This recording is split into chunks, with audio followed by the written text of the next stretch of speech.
이번 3차 대유행 언제 고비를 넘길 수 있을지 누구도 장담하지 못하는 상황입니다. 이재갑 한림대 감염내과 교수 화상으로 연결해서 자세한 이야기 나눠보겠습니다. 교수님 안녕하십니까? 예, 안녕하세요. 예, 교수님 확진자 수가 지금 600명대 후반에 머무는 게 사흘째이고요. 내일은 700명대를 건너뛰고 800명, 900명대가 될 거라는 전망까지 벌써 나오고 있습니다. 이 거리두기 격상된 지도 꽤 됐는데 왜 이렇게 확산세가 꺾이지 않고 있는 겁니까? 일단은 계절적 영향이 상당히 영향을 미치고 있는 것 같고요. 일단 많은 사람들이 실내 활동도 증가된 측면들도 있고요. 또한 지역사회 만연한 감염들이 이제 치약시설로 계속 번지고 있습니다. 특히 오늘 부천에 있는 요양병원에서 60여 명 확진된 것, 뭐 교회, 또 콜센터에서 계속 확진이 되면서 지역사회 내 취약한 곳에서의 감염들이 늘어나고 있는 측면들이 지금의 유행을 계속 악화시키고 있는 것으로 보입니다. 예, 방역 당국도 지금 확산세를 꺾지 못하면 이 3단계를 올리는 것 외에는 방법이 없다. 이렇게 경고하지 않았습니까? 이 3단계 언급은 처음인 것 같습니다. 예, 그렇습니다. 뭐 3단계라는 이제 그 단계 조정을 하고 나서 이번에 3단계 할 수 있다는 얘기가 처음 나온 부분인데요. 상당히 좀 우려되는 거는 지금 사회적 거리두기가 2.5단계임에도 불구하고 이제 계절적인 영향과 또 많은 분들이 지쳐 있다 보니까 잘 준수가 안 되는 측면들 때문에 그런데요. 3단계 올린다고 해서 만약에 그런 상황에서도 국민들께서 동참을 해주지 않으면 단계 격상의 의미 자체도 없어질 수 있거든요. 정말로 지금 상황 저게 절대절명이고 3단계마저도 안 된다면 외국과 같이 아예 락다운까지 해야 되는 상황도 벌어질 수 있기 때문에 지금 아주 위기에 기로에 서 있다고 볼 수 있을 것 같습니다. 네, 위기의 상황이다. 그런데 그 앞서 김민지 기자가 보도했지만 방역 당국이 선제적으로 확진자를 찾겠다 이런 대책을 지금 내놨죠. 예, 일단은 선제 검사를 통해서 이제 많은 숨겨진 감염자를 찾겠다고 하는 건데요. 일단은 이제 지금까지는 증상 있는 사람 중심의 검사였다면 일단 앞으로는 내가 증상이 없더라도 검사를 해주겠다는 거고요. 또한 임시검사소도 150거 설치하는데 주로 이제 사람들이 많이 다니는 지역들에 설치하게 되고요. 거기를 찾아가서 나는 검사를 원합니다. 그러면 익명으로 자기 번호, 핸드폰 번호만 남겨놓으면 이제 검사를 하고 결과를 알려주는 그런 시스템이 다음 주부터 시작될 걸로 준비가 되고 있습니다. 예, 그런데 이렇게 검사가 확대되면 이 확진자도 훨씬 늘어날 텐데 제대로 대처가 되겠습니까? 그러니까 지금 예. 집에서 대기 중인 수도권 확진자만 300명대 이른다면서요. 예, 일단 선제적으로 검사를 늘리게 되면 일단 일시적으로 확진자 수가 늘어날 수밖에 없습니다. 그렇기 때문에 이 선제 검사를 시행하면서 일단 병상 확보에 이제 최대한 노력을 해야 되거든요. 그래서 생활치료센터나 감염병 전담병원이나 또 중환자 전담 시설들을 빨리 갖추면서 검사를 늘려야 되고요. 검사를 늘려서 만약에 지역사회 숨겨진 감염자를 잘 찾아서 조기에 격리를 하게 된다 그러면 그 효과를 보게 되면 감염자도 또 천천히 줄게 되지 않을까 생각을 하고 있습니다.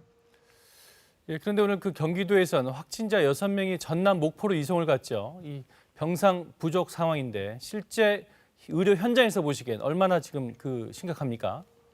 예, 현재 수도권의 상황은 정말 심각한 상황으로 보시면 됩니다. 그러니까 수도권의 일반 병상들 거의 90% 이상 차져 있는 상태이고요. 경기도 같은 경우는 지금 당장 입원할 시설이 없는 상황이고, 또 중환자 시설도 뭐 저희 병원 예를 들면 저희가 중환자 2명을 보게 돼 있는 시설인데 이미 응급실에서 진단된 중환 1명이 입원해서 3명인데도 지금 3일째 전원을 또 못하고 있는 상황들이거든요.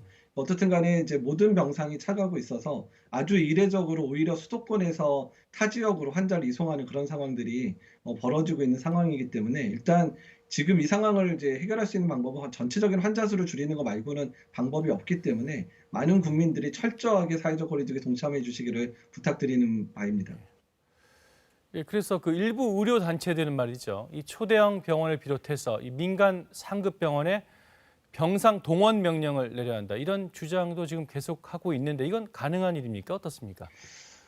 일단 민간 이제 병원들에서 병상을 좀 확보해야 되는 부분들은 저도 뭐 동의를 하는 측면이지만 사실 이제 상급 종합병원들 같은 경우에는 코로나 환자 외에 일단 일반 중환자들, 뭐 교통사고 환자라든지 중증 외상 환자라든지 또한 암 환자라든지 이런 중증 환자를 이미 많이 보고 있어서 병상 자체에 여유가 별로 없는 상황입니다. 그래서 이런 부분들은 강제로 한다고 해서 해결될 문제가 아니라 충분히 사전 논의를 하면서 상급종합병원들도 이제 어떤 측면에 있어서 이제 사회 기여한 측면에서 병상 마련에 노력을 해 주셔야 되고요. 또 더 문제는 병상만 마련한다고 해결되는 게 아니라 의료진들도 준비돼야 되기 때문에 이런 부분까지 같이 준비를 해야 될 것으로 생각이 듭니다.